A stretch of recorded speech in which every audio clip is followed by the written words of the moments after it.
Hello, everybody. It started off like Romeo and Juliet, but it ended in tragedy. That's what a famous philosopher once said. People as varied as Lorne Armstrong, Walter Bapst, Harvey Weinstein, Bill Clinton, and Anakin Skywalker have all befouled relationships and had their lives ruined in some dramatic way. Those to name a few. So today we try and figure out if the search for the golden nugget of human existence has in some way shaped some of history's greatest monsters. And speaking of history's greatest monsters, with me is a man who literally is the walking excrement of human dysfunctional relationships. It's all the way from Barcelona. Literally the man who is the bait in scam baiting. It's Adam. Oh, thank you for the kind intro, except for the excrement part. The rest I liked. I thought that was quite a witty sort of way of summarising a kind of like byproduct of shitty things happening to people. So sorry if that insulted you. No, it's fine. I just have an issue with people talking about poop. Why? Well, obviously we might get sidetracked a little bit early on. I just, obviously in your intro, it's a bit different. I just find in comedy, it's like the weakest jokes. I was watching that new Idris Elba sitcom is calling it Above Its Thing, and before even the opening credits, they'd made a poo joke. Right, yeah, it's. I've got the hotkeys set up. It's sorry about that, guys. I'll have to stop typing on the keyboard. Yeah. Anyway, I think I told my sack happy St. Patrick's Day. There's the picture that I've put on the stream, which is me and you in St. Patrick's in Ruby, which is quite fitting. I didn't really think of that. Yes, top of the morning to you. Yeah, and hang on a minute. It's St. Patrick's Day, and you're not drunk. Not yet. And don't you have some kind of affiliation with Ireland? Well, yeah, I mean, I'm 3/4 Irish. Well, there you go. And you're not drunk on St. Patrick's Day, the biggest alcoholic I know. You're Irish and you're not drunk on There's something very fucking wrong today. St. Patrick's Day's been ruined for me by all the tourists that want to jump on board. It's not about being Irish anymore. It's just about getting drunk. Yeah. What are you looking at? The innocent words of a drunken child. Well, I'll tell you what we're looking at, young man. You remember that where Bart gets pissed? No. On St. Patrick's Day, and he's like, he looks into the camera and he goes, what are you looking at? And then it zooms out to Kent Brockman in the studio, and he goes, what are you looking at? The innocent words of a drunken child. You don't remember that one? No. Where they have Prohibition in Springfield. I haven't watched any Simpsons for a long time. I really should. Yeah, you should. But anyway, so we've been like, for various reasons which we don't have to go into in massive detail, we've been kind of thinking about doing a stream for the last couple of weeks, or some kind of quick video or something, about how relationships literally fuck people up and the kind of pitfalls of them.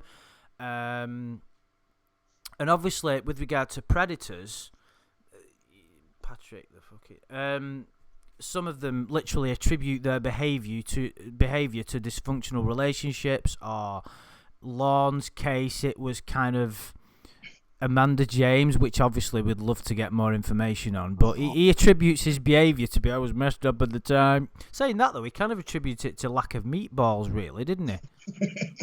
Yeah, he did. Meatballs and deviled eggs and what was it? Mac and cheese was the other one, was it? That's right, yeah.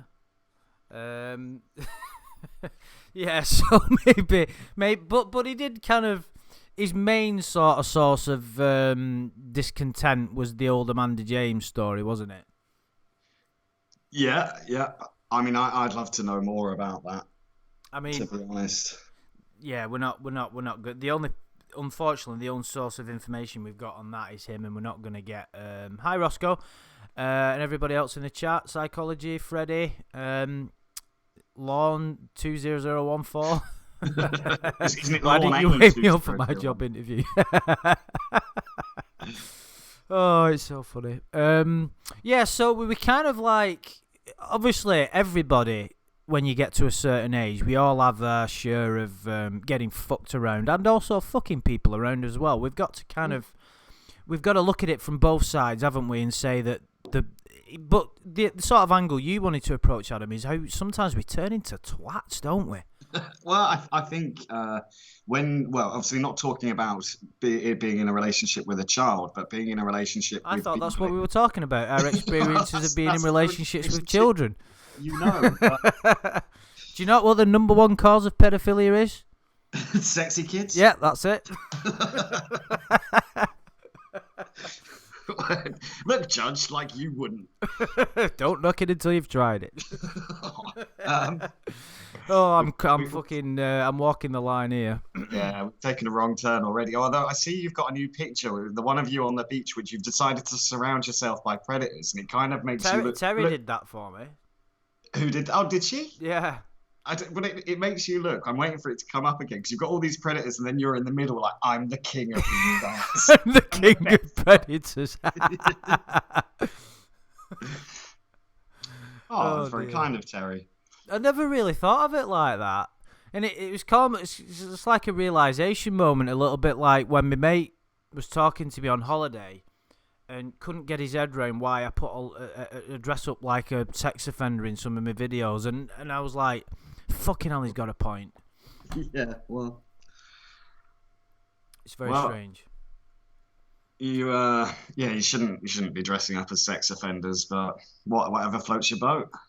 Yeah, I mean, we all put a long cap on every now and again, don't we? If I had one, I'd certainly wear it. I wonder if,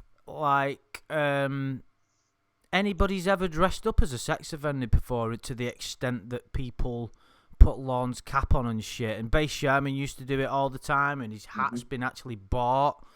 And it's, there's many people that have done parody videos that have dressed up as him. I wonder if that's ever happened before, because it just makes you realise, why would you dress up as the guy who's fucking famous for trying and failing? Hi, Brendan. For getting on with a kid. It's weird, isn't it? Well, with the exclusion of like celebrities where it's been found out later, Lorne is probably the most famous person for trying to, or infamous would be a better word, for trying to solicit a minor. Yeah. I mean, like, obviously not as famous as Jimmy Savile, but they had fame before it came out what they had done. Whereas Lorne's reason for infamy is that he tried to fuck a kid. Indeed. So, how much of Lorne's kind of bad relationships can we attribute, just to sort of get up straight away? Clobbering time's in the house, I think. I bought a puppet. Oh, yeah, but you didn't dress up as Lorne Clobbering Time, did you? Unlike me, you kind of dressed up a puppet like him. That's nothing to be ashamed of. I would like to see a sort of Lorne and Kayla style Punch and Judy show. That would be amazing. In fact, it worked very well, because if you remember the old school Punch and Judy shows, I don't know if this is something that will translate to people at the other side of the Atlantic, but you remember Punch and Judy shows, right, Andy? Yeah, of course. And they used to get quite violent, didn't they? Like Judy was always. Didn't they get banned by the SJWs or something? Wasn't there a bit of an uproar about it? I mean, the thing is, it did kind of promote domestic violence, because there used to be Punch and Judy. That was it, wasn't it? It actually, like, people. I mean, it was all taken in fun at the time, but obviously when the fucking do-gooders got hold of it. Yeah, but because Lorne would fit that character very well, like getting angry and screaming and shouting, just like Punch did to Judy. So that would be something I would be quite keen to see if someone did that. But you might get banned from YouTube. Well, that seems to be easily done these days, doesn't it? Yeah. But yeah, well, I think. In your title, you're talking about toxic relationships and predators. Like, do you think if Lorne himself was not in these relationships, he's a better human being? Do you think he's better to his brothers and his friends and stuff? But aren't we kind of all, because we've talked about this in some degree for various types of reasons over the last few weeks, and it can bring out the worst in us, but in relationships, kind of in all of us. Like, I've, obviously, we've all had fallouts with people over it, and well, I mean, we can talk about that a bit more, but like, when the jealous side of you comes out in a relationship, it's very unpleasant, isn't it? And you can end up taking a step back and going, fucking hell, I don't actually like what I've become. Yeah, no, that's kind of happened to me recently, I guess. Or not to like the extent of Lorne or anything, but I think when you really like someone, you do become more insecure and needy, and you start showing signs of your personality that you really wouldn't to the one person you don't want them to see that. And so yeah, but I think it's probably different if you've just met someone you really like. Of course, there's never any excuse for Lorne's behaviour, his kind of shouting and screaming at the various catfishes and such. There's never any excuse for the way he behaves. It's a bit different to sort of say, okay, I'm getting a bit jealous or insecure or anything. But I mean, the thing is, Lorne's like default emotion is almost like. In fact, I was listening to it was one of Clobber's streams. I don't think it was the most recent one. It was one I hadn't heard the whole way through. I was listening to it earlier today, one of the new calls, and he said like she's like the lady on the call is like, right, it's 10:15. He's got to go. I've got to go, and he's like, well, yeah, you're going to go and talk to another man or something. And it's just like, wow, like he's a very controlling character. But like, this is the thing. I mean, we can all, have a look at Lorne and kind of condemn him, of course, because there's a lot to sort of to have a go at with Lorne. I think one of the interesting things about him is he kind of embodies all of the negative aspects that can be contained within a person to an almost like a caricature, isn't he? Of the human folly. He's kind of a bizarre, like, even just that I've not heard any of the new stuff, but just going like with the Ramona stuff, obviously I had heard it, and he kind of, I mean, obviously he was kind of fucked with to get to the point where he was literally seething with rage, but even regardless of that, he displayed so many negative characteristics, but isn't that what we all get? Like, Lorne isn't a very advanced human. He has trouble managing his emotions. Fucking hell, it's just said in the messages. Message deleted by the Google moderator team. What the fuck? Right, I didn't see that. One of T. Davis's messages. I don't know what it was. I didn't have a chance to read it before it was... Oh, I saw that. It was because it mentioned Lorne would thrive in the UK's relaxed rules on paedophilia and Brexit, although I disagree. We just have a lower age of consent. We probably don't give pedos as harsh sentences as the US does, but we should. But yeah, well, I guess I don't disagree that much, really. But I don't imply that all of the UK is full of pedos, except for Andy. The rest of us are all right. Shut up. I'm a good one. I'm one of the good ones, me. Yeah. I go easy on them. Oh. Make them happy. Oh dear. What's that say? Nice censorship. End of stream. Oh right. That wasn't us, T. Davis. That was apparently the Google moderator team.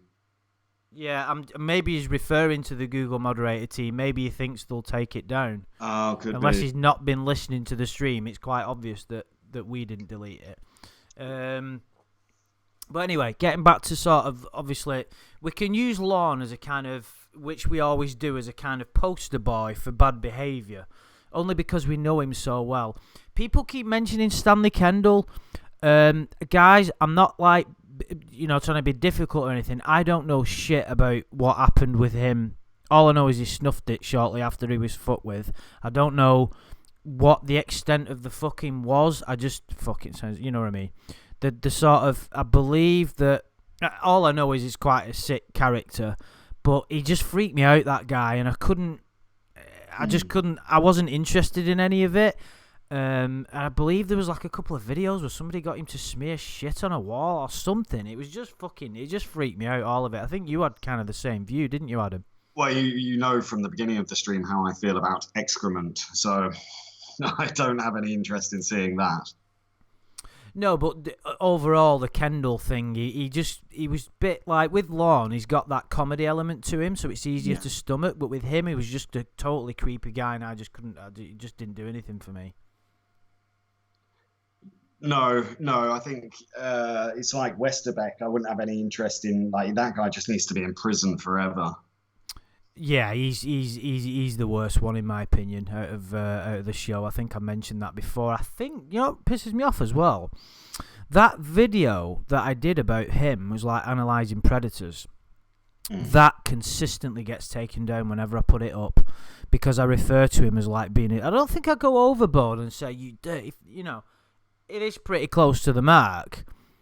But it always gets taken down because obviously whoever the cunt who took my channel down originally still trying. So whenever a video goes up that's slightly dodgy, for whatever reason, they still are trying with the various fucking trolled accounts or whatever. So it just frustrates me how you can say things about that guy, and it gets taken down by YouTube. I mean, what a load of bollocks. Yeah, I don't know. It's not this. Well, YouTube, the landscape of it itself has changed so much over the last couple of years, but that's not what we're here to talk about, is it? No. No, it isn't. We've done many streams on that. But getting back to sort of, you know, I was saying that Lorne Bank is a caricature for all the sort of negative aspects.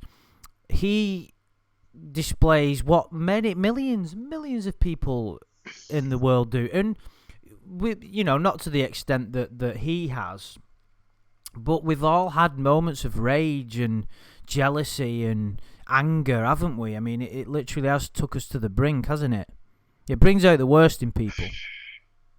Yeah, it does. I suppose. Yeah, I don't think. See, I've never gone to extremes with anyone. Although the role has been reversed with me, where I've been in a very toxic relationship where the other person has gone to extremes with me. I mean, jealousy it's not a nice emotion. The trouble is, and it's a very hard mantra to live by, especially when you really like someone or something. But unless you've got hard evidence that someone has gone behind your back, you shouldn't be saying anything. Just let them get on with it and be cool about it, because they're going to realize you're a decent person. Whereas if you're like Lorne, screaming and shouting like, well, if you're not going to stay on the phone with me all night, then you must be sucking someone else off. It's like, well, if you act like so-called that, cocksucker. Yeah, exactly. That's so-called cocksucker.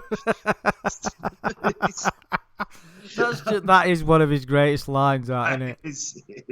He's been going around telling people he's a cocksucker. I've never seen him suck a cock. So-called cocksucker. That's just brilliant. But if you act like that, like the way he does towards people, and you scream and shout, and you assume just because they can't spend time with you, then all you're going to do is drive these people away. Of course, in the case of Lorne, it must be a bit strange, because I guess, you know, if these people weren't catfishing him, for example, and they were genuinely interested in them, it would probably take a week, 2 weeks to be went, fuck you, you're a piece of shit, or a piece of shit, and I don't want to speak to you anymore. Whereas I guess he thinks that kind of behavior is okay because they do keep coming back to him. Who keeps coming back to him? Well, the catfishes, because of course they want to create more entertainment. So he thinks he's in a true relationship. Now, if he really treated a real woman, say there was, I know it's quite hard to get it within the realms of your imagination, but just say there was a woman, a legal-aged woman, who was interested in Lorne. I think after a week or two, they would realize that this guy's personality is fucked, and that he is controlling and angry and doesn't have. But a lot of people are like him, and I know people that's jealousy levels are as bad as Lorne. You know, people who I don't really hang about with anymore, but who I considered friends, quite good friends, who literally, when they enter relationships, turn into fucking psychopaths. Literally, they have to. A friend of mine who owns a few bars, I think I've mentioned it before, is, you know, he's the great guy when he's sober, but yet when he's drunk, he's the biggest wanky you've ever met. Yeah.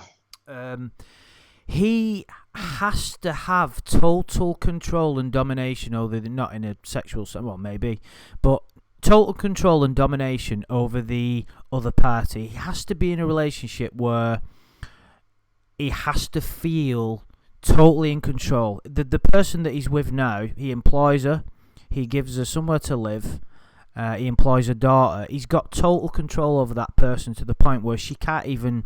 Her life is totally embedded with him, and that's the only way he can get through his relationships. He can't ever have that seed of doubt. Well, it actually brings up a slightly off-topic but interesting question, whether Lorne really knows deep down that he's kind of having the piss taken out of him, but is just that desperate for the company he would rather be in a relationship. I think, well, it probably gives him more credit than he deserves, but I think a part of him is just such a lonely, pathetic fucking loser that it's just like, well, you know what, even if this doesn't go anywhere or anything, I'd rather have this person to talk to. But then you look at the way he behaves towards all of his catfishes, you know, Ramona, the current ones, any that have been in between, and the way he acts towards them. Even Kayla. Even Kayla. Derek. Ex-Derek. Oh, there's a few moments in that chat where he freaked out. He freaked out about a 13-year-old girl. And that's the other thing I really despise about his personality. It's well, if you talk to him, you're going to lose me, which is a thing he uses all the time. That's the let's not like say that, oh my God, look how bad he is because of what he's done. There's fucking a lot of people that do shit like that. I've been given ultimatums by women in the past and saying, if you go out tonight, you're going to lose me and all that kind of stuff. That's happened quite a few times on people who generally were seen to be good people. That's really odd. I don't think anyone's ever said anything like that to me. Like, if someone started giving me ultimatums... I was in a bit of a... This is why I find it interesting, because at that point in my life, I didn't have enough about me. Well, I said I didn't have enough about me. I couldn't break out of that relationship for numerous reasons. One was there was a child involved and I couldn't leave that relationship because I'd lost contact with a kid, so I was trapped. And there was fear of being... I'm not ashamed to admit it. I had a fear of being alone as well. So I couldn't break away. So when she said things like, you can't... If you know, there was like a works do and works, piss up. And they were like... She was like, if you go out on that, me and you are done. And I didn't go.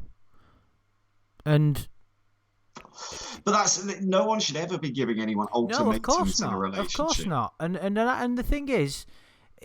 I'm in a situation now where it'd be nice if the fucking girl in my dreams knocked on my door, but I'm in a position where I've got enough going on in my life and I'm not that insecure where it bothers me. But of course, some people, many people, not just Lorne and not just predators, are in situations where they can't be on their own and they have to have someone there. And you've got to have empathy for those people. And the problem with that is, if you then enter a relationship, it's probably going to be dysfunctional because you'll carry within it a lot of fear. That fear of being alone again, you're going to fight against, and that will ultimately cause a toxic relationship, won't it? Well, yeah, but I think the worst possible thing you can do if you're scared of losing someone is start going, well, if you talk to another man, you're going to fucking lose me. Oh, of course. But you're applying common sense and logic to the situation, and when you're involved in it, you can't see the wood for the trees, and that's why, in situations in the past, Adam, you've rang me up for just an ear, or other friends, and I've done the same to you, because when you're involved in it, and there's so much emotions, you can't really see it for what you can't see it objectively, can you? No, but that's why you need to have a sounding board before you do something stupid. Always call a friend. But Lorne doesn't have anybody, does he? How is he gonna speak to a friend and say, I've got this 13-year-old girl online, and she's got this best friend who's 13 at work, and I get her at school, and I'm a bit jealous. Yeah. But actually, this might sound a bit strange, but because of course I've recently been going over a bit of the chat log again, and I kind of thought, like, obviously it's not right. You shouldn't be talking to a child in the first place. But at the same time, he's probably thinking, well, he is getting jealous because he's like, well, this boy's her age. Like, they could grow up and be high school sweethearts, and then I'm going to lose the little kid that I'm trying to fuck. So the jealousy is probably not that unfounded or ridiculous as we may have suggested in previous videos. I've analysed it quite a lot, Lorne's, and the Kayla situation, the Derek situation. He represented, Derek represented for Lorne reality. Yeah. And reality was that she's 13, she shouldn't be anywhere near him. He can't control her life. He's got no dominion over her. He can't do anything until she's 18. He represented reality, and that's what he was afraid of, because he was, as much as people kind of will question Lorne's intelligence, of course, which you clearly would do. There was a huge part of Lorne that knew what he was doing was ridiculous, but he has an amazing ability of self-deception. So of course he wouldn't face up to it, but he knew deep down that it was fucked up. That's why when Chris Hansen confronted him, he started to break down in tears. One of the reasons, I think, is because reality hit home. But as time went on, rather than face up to that reality, he just tried fucking sue NBC for $80 million instead. Well, yeah, I mean, someone else has mentioned, of course, he doesn't just say you're going to lose me if you talk to that guy. Like, his other threat, isn't it? I'll go out karaokeing. Like, like he actually thinks his voice is that good. He's just going to get every woman in the room soaking wet and go home with anyone he wants. Is well, something we've discussed many, many times, but the delusion is very strong with him. He thinks he's a really handsome... The delusion is strong with that one. Yeah, he thinks he's a really handsome, great singing guy when really he's got fuck all going for him at all. Oh, don't be mean. Can't Horrible bastard. Can't I be mean about a sex offender? Yeah, I'm only messing. It's just like, can you imagine what that guy's self-esteem would be like if he heard this? Yeah, he's not going to listen to this though. He's not been allowed on the internet for ages, has he? I don't think they could really. I mean, what's to say he can't get a smartphone from the shop and stick a 4G SIM card in? Well, yeah. Well, I'm not really that worried if I hurt his feelings, to be honest. No. I was just kind of theorising that he could access the internet if he wanted to. Yeah, well, maybe. But he'll just shrug it off like he does everything anyway. He won't take anything on board. Lorne is one of those people that does seem to be incapable of change or improvement. Yeah, we talked about similar things today, didn't we, this afternoon, a little bit about, like, certain people's inability to change, and it interests me. We've been speaking about, like, ex-partners on both sides, mine and yours, and speaking that, certain people just seem to lack any ability or to change. Is it a lack of ability, or is it a lack of will? Because you've got to have that want to change, and got to and the first step is realizing that you need to, isn't it? Yeah, but it's not just that though, because he displays kind of a victim mentality. And it's something I said that I had seen in one of my, what we were talking about earlier. Lorne can't get reception in Cornville. But something that I said, like, with my ex-partner, now, like, they messaged me a while after we'd broken up, and everything in their mind had changed as to what happened. And although I considered it a very toxic and abusive relationship, which was... the fault was far more with them than myself, but in their mind, they twisted it all round as if I was the bad guy. And I think Lorne does that himself. He'll always find a way to portray himself as the victim. Yeah. But that's, I think it's maybe the victim mentality that stops people from change, because if you see yourself consistently in life as a victim of the way your friends treat you, your family, partners, anything really, if you consistently see yourself as a victim, you're never going to change, are you? Because you don't think that you don't think there's any cause to. Yeah. And we all no, exactly. But he doesn't think there's anything wrong with the way he acts towards people, and that's That's thing one. And then thing two is if you already have that mindset, then when things don't go in your favor, which they won't because you're not a positive person, you're a fairly toxic and not very nice person, you'll always find a way to twist around the reality in your favor and go, well, they fucked me up. It's like he said in his lawsuit, wasn't it? It's like she was seducing me with her womanly powers or whatever. It's like, well, if you go back and read the chat log, which we all have, and we all know it's not been edited as he claims, it's like, well, she barely said anything. It wasn't like she was. There was one recently, I can't remember what happened, but there was a decoy I felt a little bit uncomfortable with, only because they were quite overtly sexual. And I was a bit like, now, of course, it's not right at all. And some good advice is just never to speak to children. If someone says that I'm 13, 14... Now you tell me. Yeah, sorry, Andy, a bit late. But if someone says they're that age, then you just stop talking to them and you pay them no mind.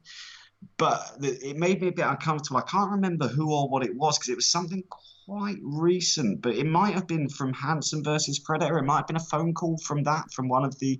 Was it not Dupee? We were talking about it. I think it might have been Dupee's calls, but I could be incorrect. But she was kind of like, oh, yeah, I want you to do this, I want you to do that. And I was a bit like, that ethically, for me, whereas I think Kayla was a perfect decoy because she just allowed him to build the fantasy himself. Whereas if the decoy is talking as if they're... Now, it doesn't make it okay. It never makes it okay to fuck a kid. But if they're talking as if they're sexually active and they've had sex and they want sex, it kind of made me feel a little bit uncomfortable with the plan to entrap, or not to entrap, but like to get to them. I think personally, if you really want to see the depths of a predator, you have to allow them to become the dominator. But yeah, I agree. But don't forget, Lorne's case was unique because they were probably very rarely going to come across somebody as naive and as fucking stupid as that guy. But with regard to the new guys, I think we have mentioned this before, they have to be a bit more sophisticated because the world has changed a lot in 10 years, I think. Especially online. Yeah. People are a lot more aware of the decoys because, sort of predator busting is kind of, there's online, there's vigilante groups. Are there many vigilante? Maybe you can help us out in the chat. In England, we have what are they called in England? The vigilante groups. Defenders of the North. Yeah, there's guys, we've done, I think we covered it, done a couple of videos on my old channel a couple of times about online vigilante groups. We have them in the UK. I have mixed feelings about them. Are they? Do they operate in the US as well? Let me just... Well, they do. Well, I know in Canada you've got Justin Payne. Oh right, is he right? Okay. Yeah, I think there's a few. Some of my issues with those are because they're not the actual people, like the decoys, are not taking their own safety into account and that sort of thing. You don't know if you turn up if the guy might have a knife or something. And I also find with the British ones, they can be kind of overly aggressive. And if you actually go and read the comment sections in the British ones, like they're often saying like this case will be thrown out because of the way you've dealt with this guy. Like, there was no one more professional with it than Hanson. Of course, he had NBC's money behind him and everything, so it's a bit easier to make everything professional and legit. And of course, but he had the police on his side, whereas often you'll see with these vigilantes, they'll call the police, they won't turn up for like half an hour, and even then they're kind of suspicious of what exactly is going on and who is the aggravator here, because the guys are being so aggressive during the stings, if you can call them those.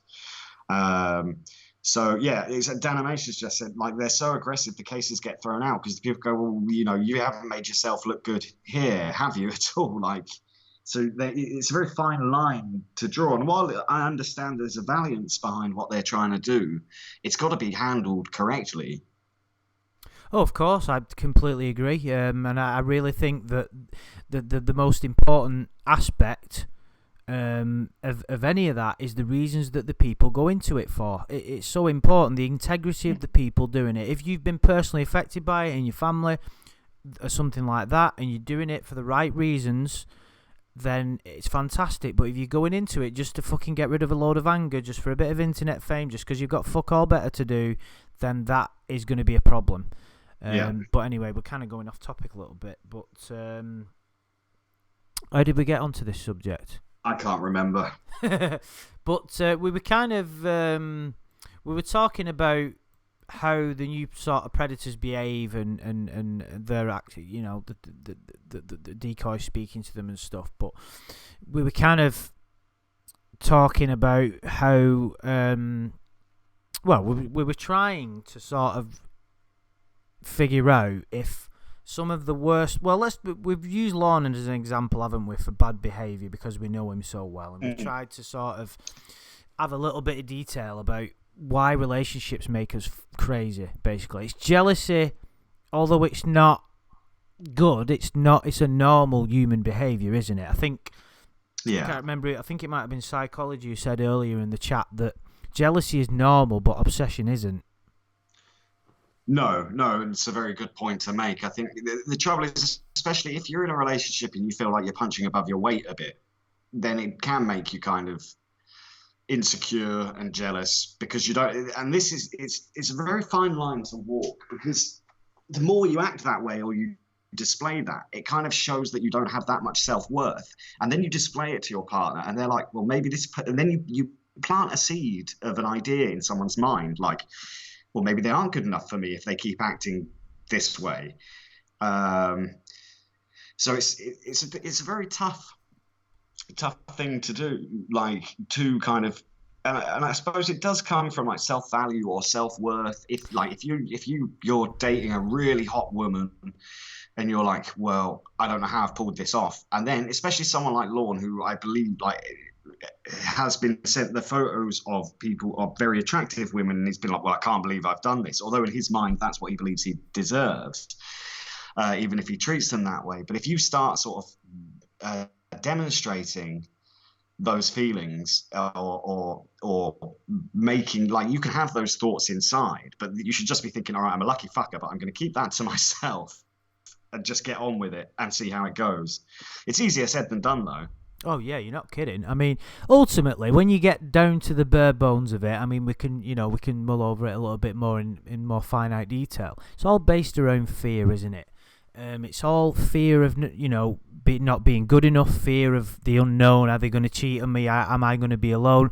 So I know I can come across a bit naive sometimes in that maybe I give too many of these fuckers the benefit of the doubt, and even Lorne, I always try and look at it from his perspective, but I always try and have that part of me that thinks, well, nobody chooses to be like that. They're overrun by fear, and some people don't know how to manage it. And it all stems from, how you were treated as a kid and all that kind of thing. But obviously, I'm not making excuses because everybody has the ability to do something different. But if you look at, let's just say you're in a normal relationship, right, and you got divorced a few years ago because your wife or your husband cheated on you. And then it was your first relationship in 3-4 years or whatever, and you was with someone who you found really attractive, and there was a part of you that thought, shit, they're too good for me. How would you manage that? Because you've got them insecurities of what happened to you previously, and then you've got this doubt, and then clearly that what happened to you a few years ago is always going to be there, isn't it? Yeah, so no. Well, I think especially. Oh, sorry. No, sorry. No, I was just saying. So what I'm trying to say is that's going to be difficult for anybody, isn't it? Well, it's a very hard mindset to take, and I suppose we're talking more about proper adult relationships than in regards to predators now. But it's a very difficult mindset to take. But especially if you've been cheated on numerous times, but you've always been honourable to the other person, and you kind of start thinking, well, is this something to do with me? Why does it keep happening to me? And what you should be thinking is, well, actually, those people that do that are not good people. No. And I'm better off without them. But it's very difficult, especially if it happens repeatedly. And then, of course, let's say it happens 3-4 times. You go into another relationship and just think, well, everyone's a cheat. Like everyone's gonna cheat on me. That's how it is. And then you do end up being this kind of possessive, jealous person, always wanting to know where they are all the time, and this sort of thing. I had an experience quite some time ago now.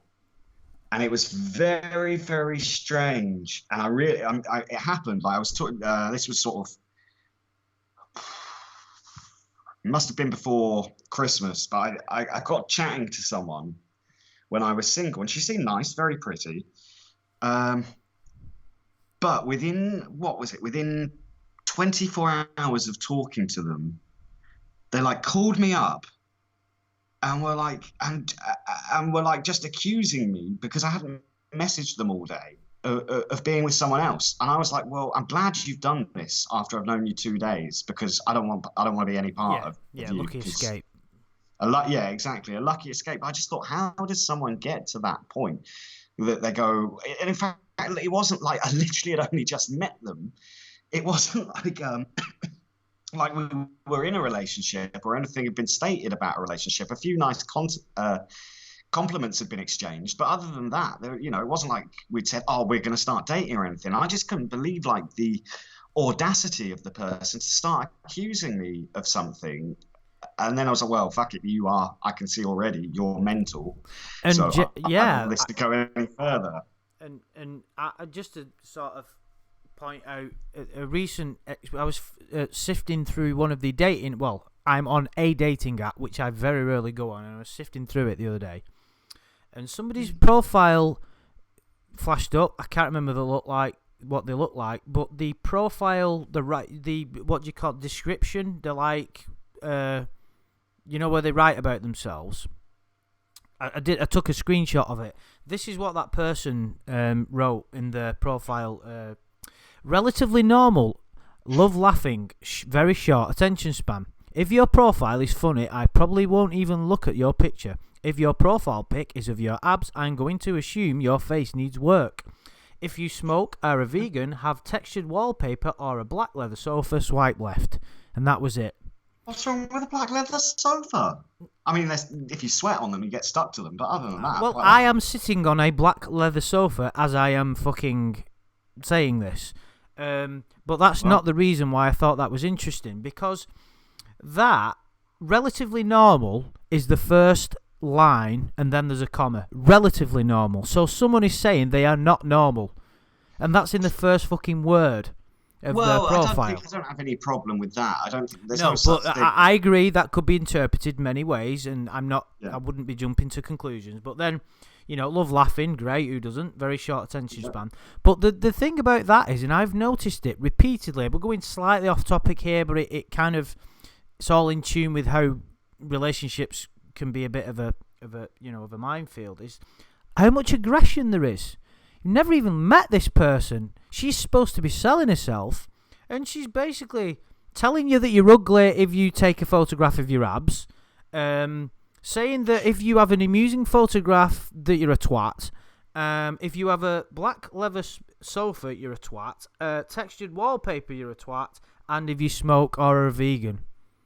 Now, this is just one person. I'm just using it as an example. I'm like thinking, so that person, when she's writing that out, there is anger behind that. You don't write that if you're in a happy place. It's very hard to get tone in text. It could be all very tongue-in-cheek, to be honest. And to be fair, that stands out a bit more.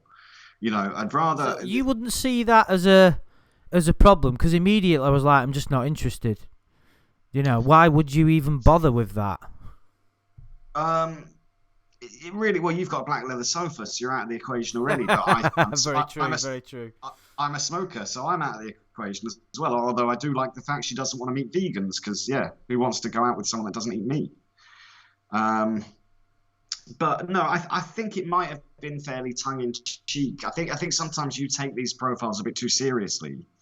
No, I mean, I'm open to the possibility, but obviously you can only go off what's written and the photographs. I can't remember what the photographs were like, but you've got to admit that if you read that, the alarm bells are ring. This isn't the first. I know that people. What you got to remember is people carry a lot of anger in relationships. I've been on dates where we've been virtually arguing. Not often, of course. Like first dates? Sorry? First dates? Yeah, like just arguing about, like discussions about things, not about like each other. But that profile that I just explained, then that's kind of, that happens again and again. You've got profiles and people are going, if you have got such a thing, don't even bother. I've got a kid, like it or lump it.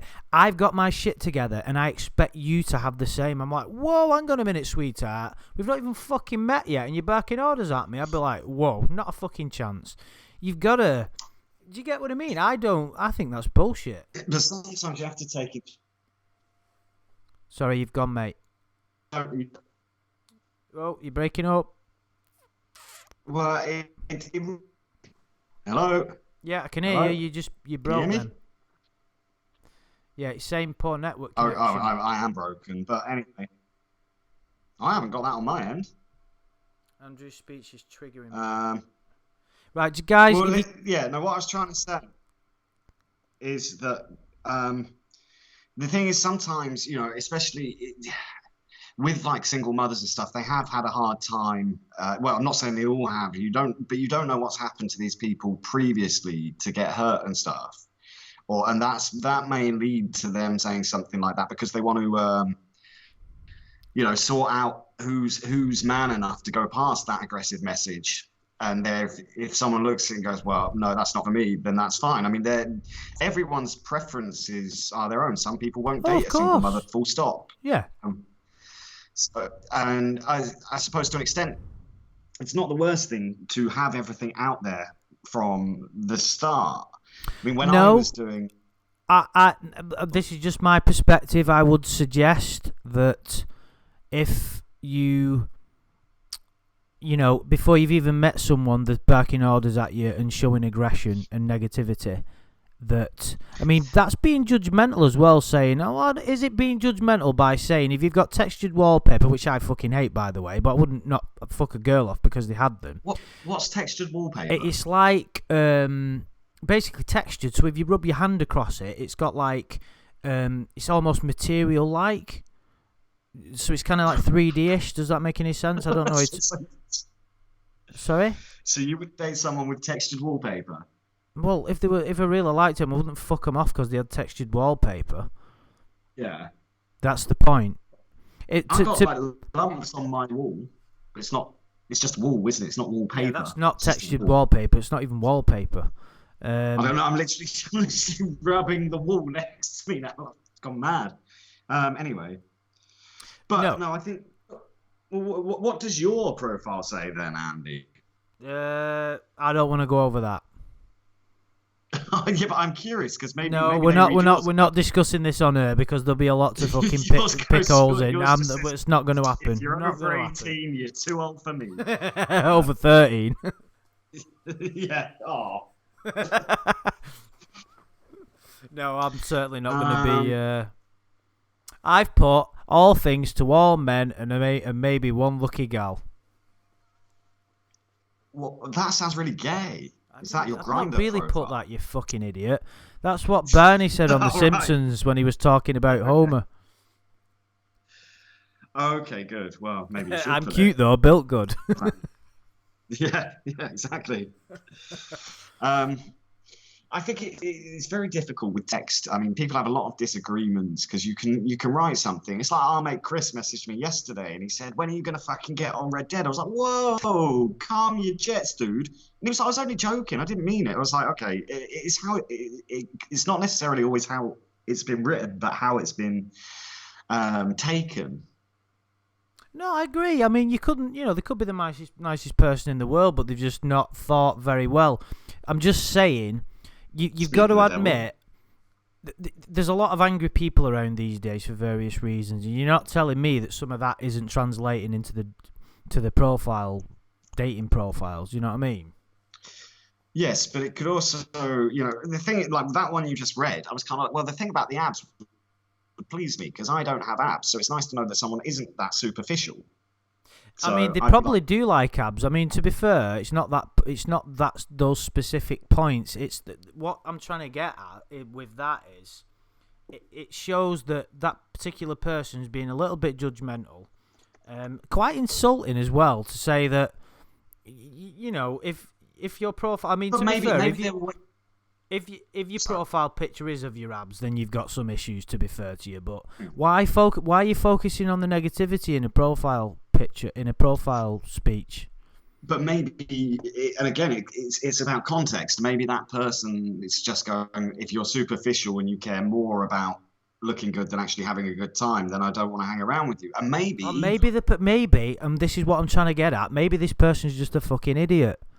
There are idiots you out don't know, there. you haven't met them, so who's being No, I judgmental said now? maybe.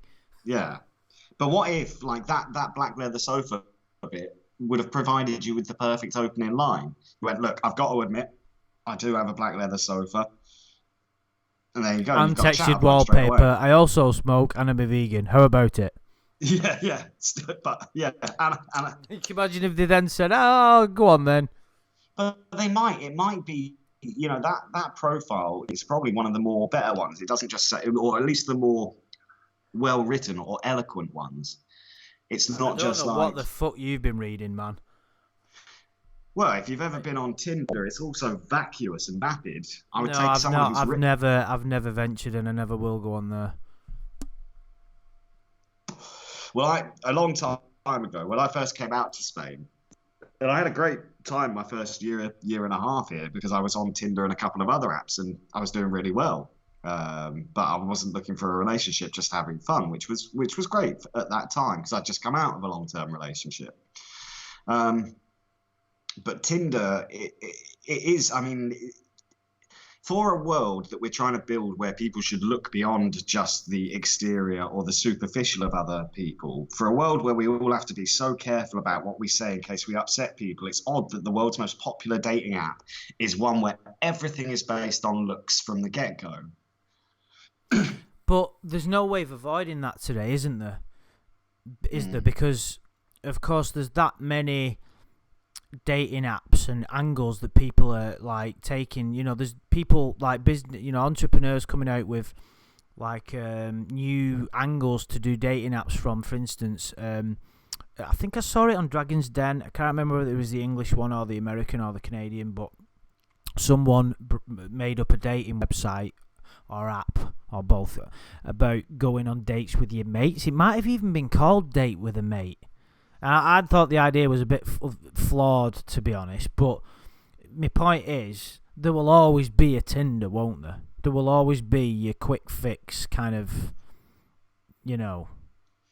What I find odd about Tinder is, though, like, so many people, they say, I'm not looking for just a quick hookup. And it's like, well, Tinder is the app for just quick hookups, isn't it? Yeah, I mean, I was talking to a girl the other day. Well, a few. One at work who I get on with quite well. Another one that I know near where me live. Where me hungry now. Me going. Me ending stream. Yeah. Anyway, where me lives. She was talking about she was on one of these apps a while ago. She came off it after like 3 days because she's a nice looking girl and she just got fucking bombarded with. She was showing me some of these messages that people were sending her, and I was like thinking, how do any of these guys get laid? Does it ever work? Like things like, I want to see a picture of your toenail or your armpits or fucking your toilet after you finish with it. Yeah. Oh no, Andy, I don't like that. Sorry.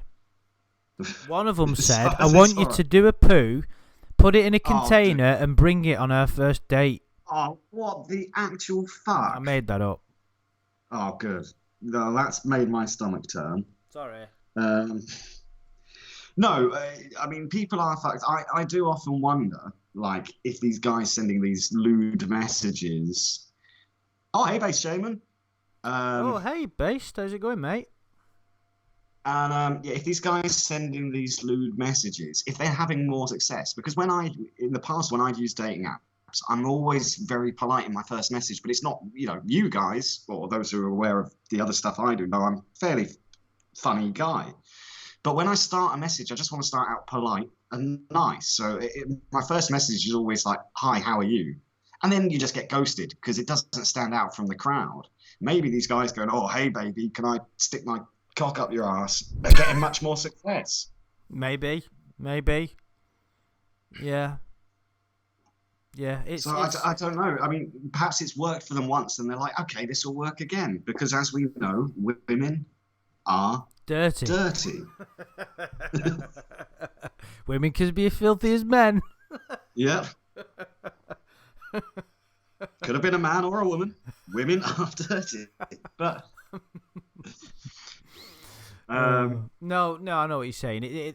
I mean, I suppose we are still on the same topic, but the dating scene, online dating now, is a nightmare. And I often thought, and I kind of feel a bit stupid for being so naive stroke judgmental, is that I used to think, attractive women will have it so easy, they'll have loads of blokes coming onto them.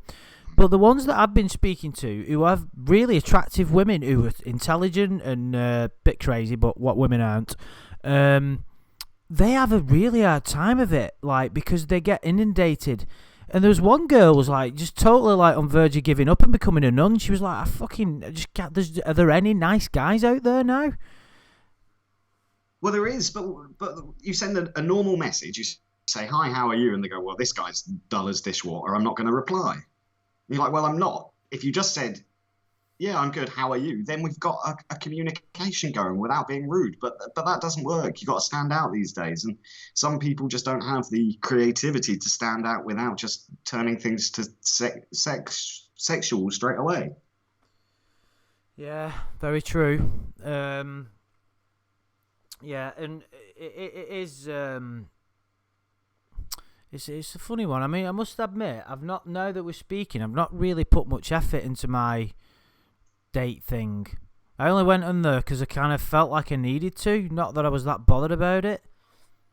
But maybe I should sit down and write something a bit more creative. Yeah.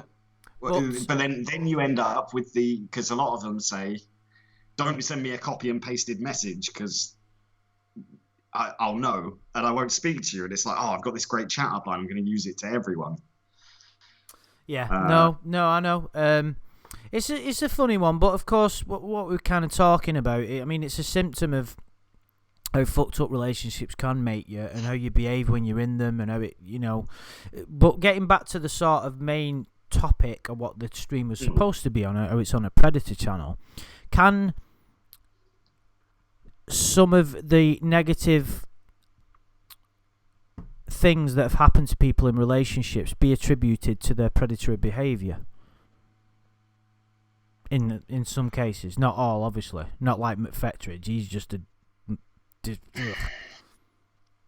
So, in other words, let's take Walter Baps for instance, someone who was very graphic in his chat, school teacher, or James Rutherford.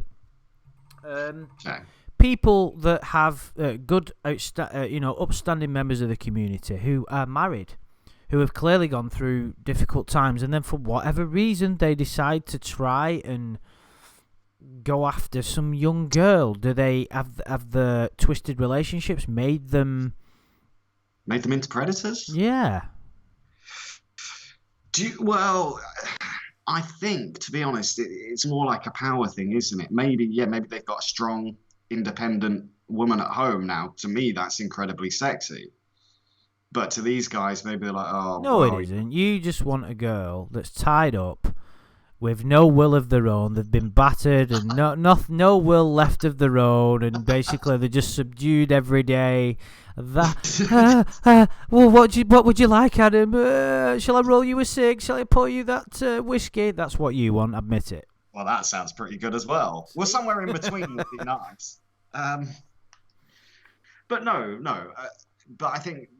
I don't know, I think if we're talking about the whole psychology of these people, it's more about a power thing and about influencing. It's kind of the same way you were talking about an abuser, because I suppose what they are trying to do is abuse anyway. But it's more like, "Oh, I can have I can have this power over this child. I can influence them very much like Lorne did. Like he thought because he was like the adult and he thought he was the smarter one out of the two of them. So he did try and like manipulate and say things that were just downright odd to her. So I think like it's a strange one, isn't it? Because I guess there are people who have, and it's not okay. It's not okay, and there's no excuse for it. But that have an inclination, like being attracted towards children. Like people were mentioning Ian Watkins in the chat earlier. He's someone he makes my skin crawl, so I really dislike talking about him. But he was clearly attracted to just little things, which is fucked. But I think for other predators, it's more like, well, I can have this power and influence over them. They're never going to stand up to me because they're a kid. Yeah, I mean, it does go back to, there's some studies that say that every single sex crime is all, in one way or another, related to or stems from control and power. Wanting that over the other person to some degree, which, there's probably some truth in. Obviously, we can't ever justify how these people behave and say, well, they went for a bad time. And even Chris Hansen gives them the opportunity. But it's like what we were talking about earlier, not having a victim mentality and kind of accepting responsibility. One way of looking at it, even if you've been really wronged by someone, really, really, we've all been there. We've all had our heart broken and been treated in a way that you didn't think was fair ever. And, there's one relationship took me years to get over. And you've got to accept responsibility and say, well, I fucking chose to get with that psycho. So, I mean, dismissing them as a psycho isn't a good idea, but you have to take... I feel a little jab in my direction. Yeah. But you have to take responsibility and say, well, I got with that person. So what was it about me that I was attracted to a person like that? And what can I do to change? But it's easier said than done because you're dealing with all kinds of, betrayal, guilt, anger. It's fucking hard going, man. It's hard going. Well, yeah, but also, like, you can say, oh, why did you get with that person? Sometimes their true personality doesn't get revealed until later into the relationship. But then, and I'm not trying to judge anybody that's been in that situation because I've been there myself. But another way of looking at that point was to say, well, I need to wise up. I need to start to see people for how they are, and there will be a way if you no matter how good a liar someone is, if you work on it, you'll be able to see through them. It's like what I never fully understood when I was young is mainly a lot of the like really beautiful women who get with the dickheads, the sort of egotistical alpha males that just wanted to fight, and all my mates would go like, why is she with him? I never understood that. I'm like, hang on a minute. Why are you arse? Why are you jealous about some girl? If she wants to get with that prick, let her. I wouldn't want to get with someone who's interested in someone like that. But it's so you've got to see people for how they are. But it's not so you can't like know someone straight away. So if there's a physical attraction, you might not know that person is aggressive, of course, damaged. But what you're doing there is you're letting lust get the better of you, rather than. I disagree. There's a great line in Afterlife where he's talking to the psychologist and he says, like, some people are great people and some are arseholes. The trouble is the arseholes are really good at lying and making you think that they care. Yeah. And so it's you can't really say, oh, like you've got to cut a toxic person out because you might be with someone and it might be 6 months down the line and you go, wait, this person isn't right. They're not good for me. No, of course. It's not about feeling guilty. And what I'm trying to say is rather than turn the blame around on them and feeling that anger and betrayal, and you've got to focus on yourself and realise how can I avoid it in the future. I'm saying it's easier said than done. But some people are great at manipulating as well. So yeah. Even if you start to get that suspicion that this person might not be right for you, or they might not be, mentally sound, Um, you can't really just turn around and go, okay, well, fuck off. And I think as well, it kind of takes, because you might go, okay, this person has been damaged through their life, and that might excuse some of their behavior, but then there may come a point where you go, well, that's too much. If it's being taken out on me, then it's not right. But you want to give people second chances, and it's a horrible thing to go, well, people aren't capable of change. So you would hope, even if you did meet someone who perhaps came across a little bit suspicious or weird at first, and you go, well, I'm going to give them a chance. I think that shows more. What's the word I'm looking for here? Courageousness? Maybe that's not the right word, really. But stupidity? Well, not really stupidity. I think it's more like to more caring. Like you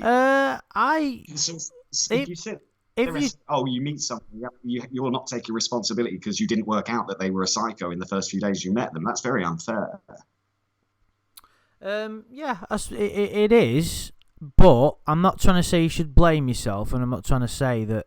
All I'm trying to say is working on yourself is a more effective way of dealing with the loss of a relationship than blaming the other person wholeheartedly and fucking vilifying them, because what that will then do is affect your next relationship, won't it?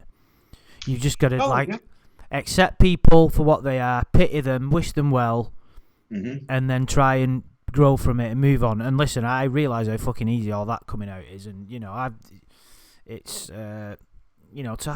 think the hardest relationships I've had when I ended them, or when they've ended, is finding out that person's with someone else, especially when it wasn't in my control, when I was still had feelings towards them. It's just some of the most horrible despair I could ever imagine. Just horrible. Like to know that person's with someone else. It's like you're not only are you dealing with a breakup, it makes it 10 times worse because you feel a betrayal, and also that you're totally inadequate because you've been replaced.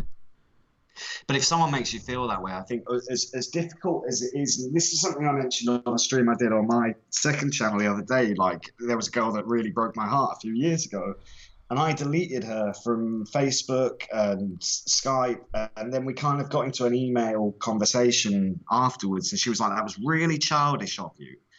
And I thought, well, no, it wasn't childish. I just didn't want to see you putting photos of you with your new boyfriends on Facebook or whatever, because it was going to hurt. So I was protecting my own feelings. I actually think it was a very adult thing to do. Oh, definitely, yeah. I mean, why would you want to expose yourself to that? Exactly. So, like, I think if someone leaves you, because of course no one is anyone else's property or possession, so if someone leaves you, that's always their own choice, and yeah, you might question why they've done that or what's wrong with you to do it. It won't make you feel good about yourself, but you just got to move on and go, okay, I don't think there's been very few girlfriends that I've broken up with that I've been able to stay friends with, and the ones that I have stayed friends with, as harsh as it may sound, are the ones that I didn't have strong feelings for. Yeah, it's too. I couldn't stay friends. Yeah, you can't. I don't think it's possible unless you're like ridiculously mature and super fucking, got great wisdom about you in a strength. It's virtually impossible. I'm as far as I'm concerned.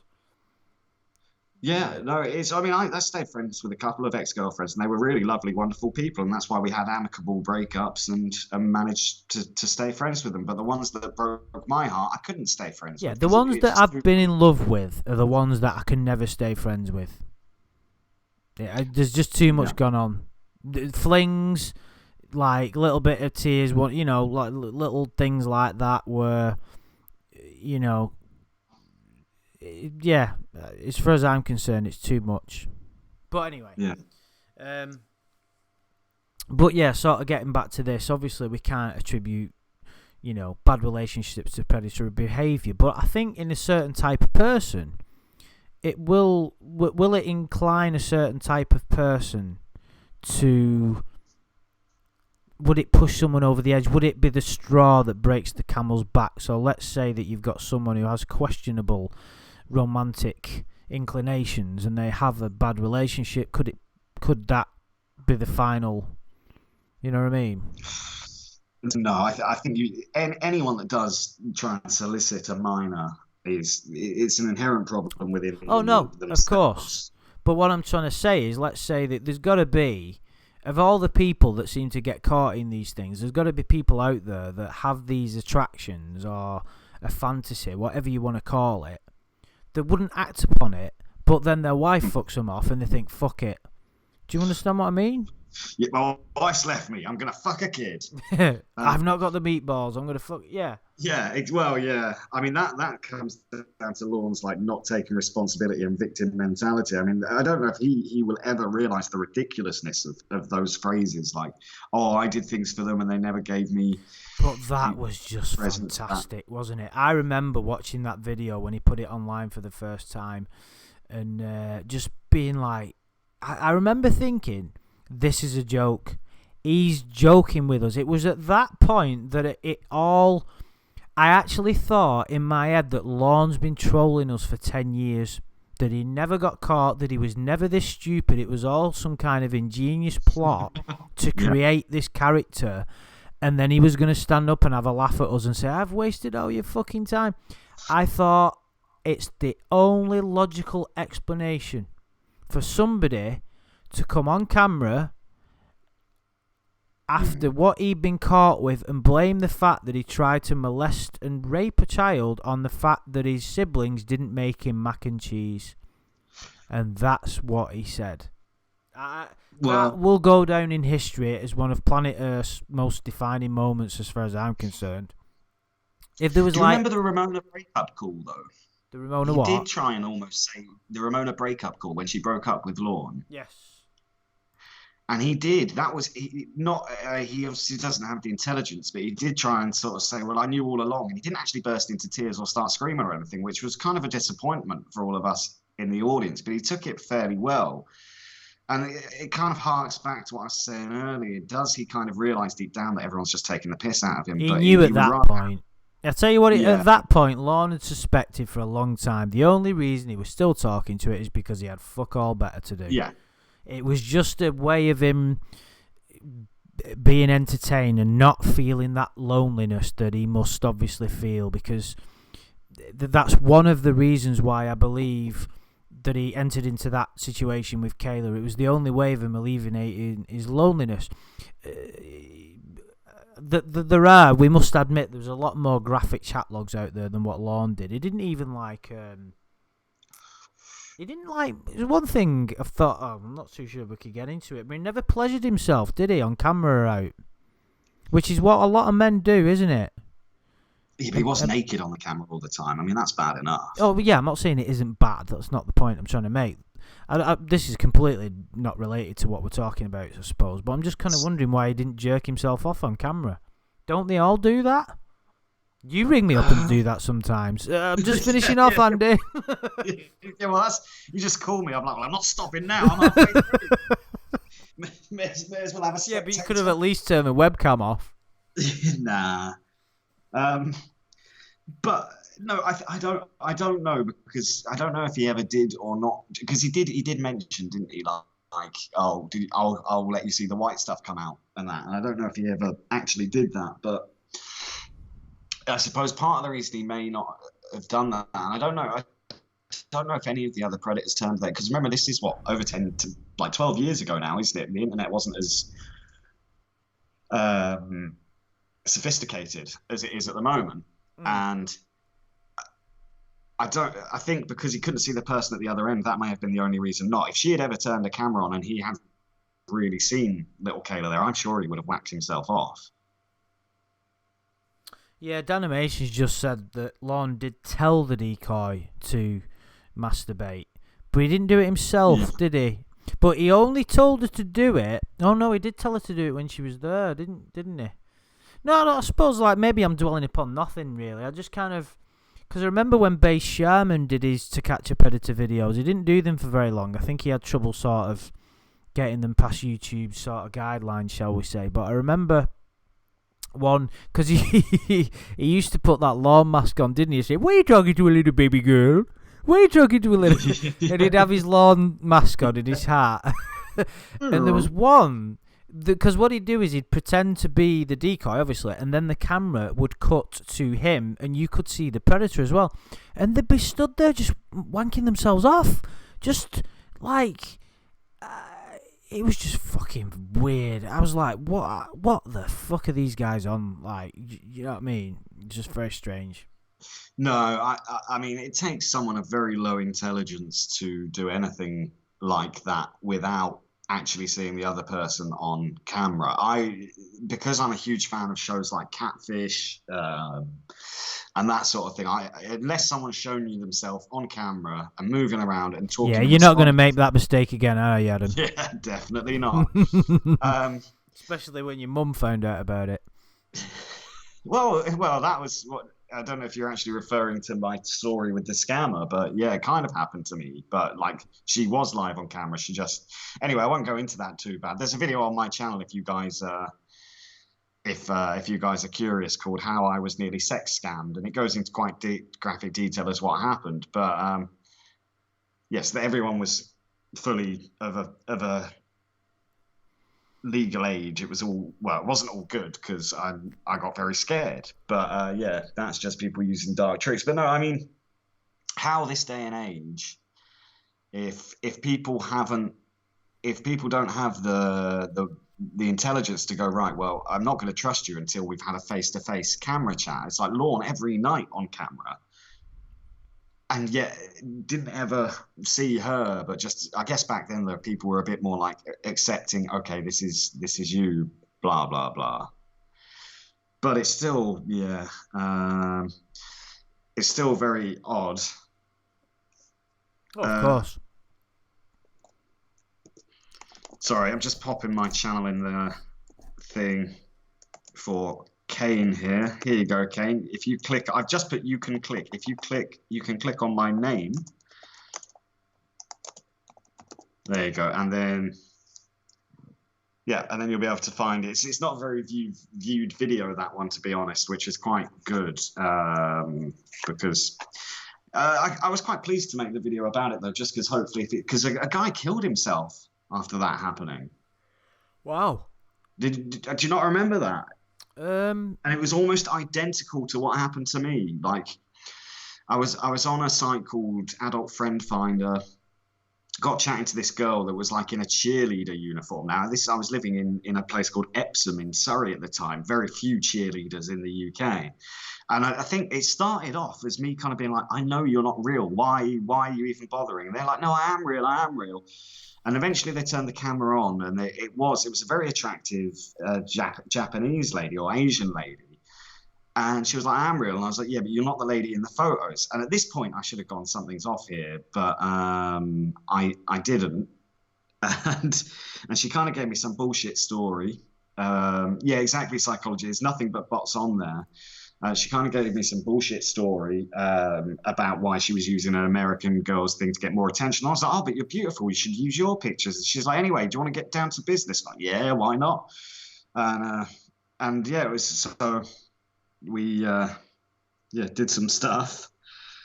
And then her screen changed to a video of me, showing me in a rather lurid act, and she was like, right, if you don't send me £500 now, I'm gonna put, and she'd also got my Facebook by this time, and she said, if you don't send me £500 now, I'm gonna post this to your Facebook and upload it to YouTube, and everyone on your Facebook is gonna see it. And I was like, wow. And I panicked for a while. I was like, I don't have £500. And in the end, I just reported her to Skype, deleted and blocked her.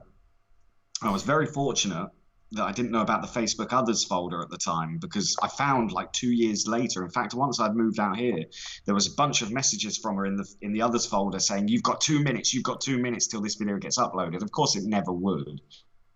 But exactly the same thing happened to a lad in England maybe 2 years ago. A guy threw himself off a bridge because he thought his life was fucked.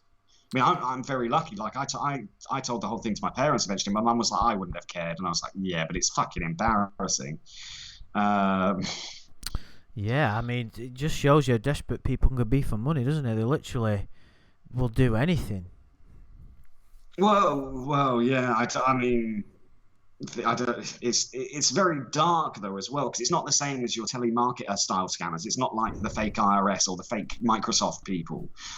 They're scum. But this to go this far to sexually blackmail someone. But it happens a lot in England. I was reading an article the other day, Adam, and revenge porn is like there's new legislation now in England.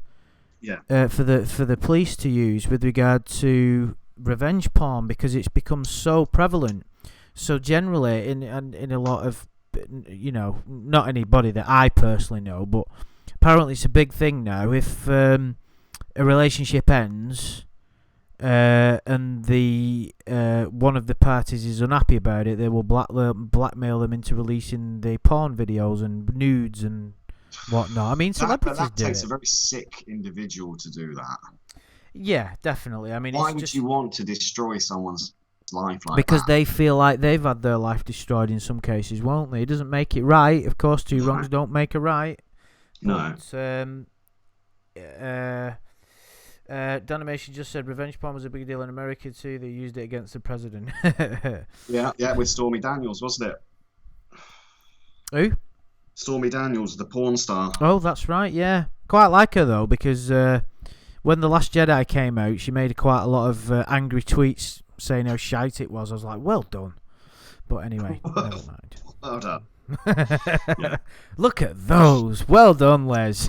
I'm not a fan of her. I'm not a fan of fake tits. But anyway. Do you remember that bit on Extras where Les Dennis is talking to Gervais's character and he goes, I was just thinking of ending it all right there on camera. Then I saw Melinda Messenger. Lovely girl, looking at her tits, and I thought, life is worth living. Look at those. Well done. Well done. Come on, Les, look at them. Well done. Oh, that's like my favourite episode of Extras, that. Yeah, I like it at the end when he takes the girl home. She goes, "Is it in yet?" And he does his Mavis from Coronation Street impression. I don't really know. If it's up there, I'll give you the money myself. Get off me! Get off me! Yeah, no, it's brilliant. I love that episode. Yeah. Anyway, I think I dig The Last Jedi. Oh, come on, Danimation. I thought we were friends. TLJ meant, sorry. Now I understand. The Last Jedi. Yeah. God. Well, anyway. We don't get into Star Wars when I'm here. Andy can do a stream on his own afterwards while he No. I won't be doing that. Anyway. I think we've been doing about an hour and a half. And, oh, Jesus, have we? Wow. Yeah. Gone quickly. Yeah. That's what he said. Considering we didn't really have a plan, did we? No. Yeah, I should have done a bit more. I should have highlighted some topics, but usually the spur of the moment ones are usually all right. They kind of we just kind of roll with it. But yes, Denver the Last Dinosaur. That's a great idea, Chris. We will certainly do that in the future. Denver the Last Dinosaur. He's my friend. Do you remember that? Yeah, he's my friend and a whole lot more. Certainly fucking is. Predatory. Fucking brilliant. Anyway, on that note, I'm going to say to everybody, hopefully Denver the Last Dinosaur will live on in everybody's memories forever, and that's just the last thing I'd like to say. Anything from you, Adam? Well, speaking of old cartoons, Captain Planet always annoyed me because it was always like, oh, let's be good to the ecosystem and everything and be better. It was a good show, but one of the kids in it always had his shoelaces undone. I'm like, if you're going to That's you. I've never seen you with your shoelaces fucking tied. But I'm an adult. I consistently have to tell you, tie your fucking shoelaces. I'm an adult. It's fine for me to have my shoelaces undone. No, it isn't. I just thought it was a bad message to kids because they're always running around. Hang on a minute. Are you blaming a fucking 30-year-old cartoon for the fact that you can never remember to tie your laces? Absolutely. Haven't we been talking about taking responsibility for the last fucking hour and a half? You're blaming a shitty old cartoon on the fact that you look like Dennis the Menace. What? You never tied his laces, did he? No. Yeah, my laces come undone because I've just got big feet. It's not my fault. No, you haven't. Yes, I have. What size are they? 11. That's tiny. Why have you What got size such are big feet, man? yours? You're about 4'2". Shut up! I'm taller than you. No, cunt. you're What's that not. make you Stop 3 lying. foot 8? Your lies are being uncovered now. My Yep. lies have been uncovered. Remember when we stood back to back because you wouldn't accept I was taller than you, and then I was. No. You're making that up. It's just I walk with a Stop slouch. lying. Anyway, you've got like size 3 feet. Lies I've seen made shoes. baby I've seen Jesus shoes. They're for cry. a little doll. You've taken them off a little baby doll. Lies made baby Little clogs Jesus for cry. little- Stop lying, or I'll tell your mum. You go around wearing little clogs. That's what I'd like to leave everyone with. If you hear a clip clop sound, very likely that's Andy. Clip clop. I think I used to have them, you know. I used to tie them. They had laces in. They're wooden. How Yeah, would but they have can laces still have in? holes for laces. Why you'd need Well, laces that's in wooden shoes, I don't know, but Yeah, exactly. I'll just tie them clogs up, Andrew. Yes, mother. Just a minute. You're not coming out. They're tied now. Oh, they've come undone again. Oh. Oh, And on that Well, note, at least guys, they're in don't regions. forget to tie your clogs up before you go out. yeah. Oh, and guys, if you haven't already, hit that like button because I know Andy's too proud to say it himself. Well, does it really matter how many likes we get? Don't get any extra money, do I? Well, no, true, but Don't- you get a bit. Don't get any money at all. Validation. Well, exactly. I do this nothing but for the entertainment of all of our followers, Yeah. of which all 2 are very happy. Yeah, right, okay, so cheers. Thank you for joining me, Adam. It's been good fun. Thanks for everybody in the chat. I know we don't do these that very often, but it's nice every now and again. I'm going to be doing one with Shin's Koala soon. We've got an idea about a video, which should be pretty cool. So hopefully, and there's those. I did that pornography life lessons video, which went down really well last time, and I really thank everybody who made them comments. It kind of gave me the motivation to keep making the odd video, really. But thanks again, Adam, for joining me. We've had good fun, and guys, Yeah, thanks for having me. yeah, cheers for everybody who's contributed in the comments, and I'll just say a final goodbye to everybody. I can see Psychology, Terry, Kane, and Chris from Two Side Reviews. We'll speak to you all later.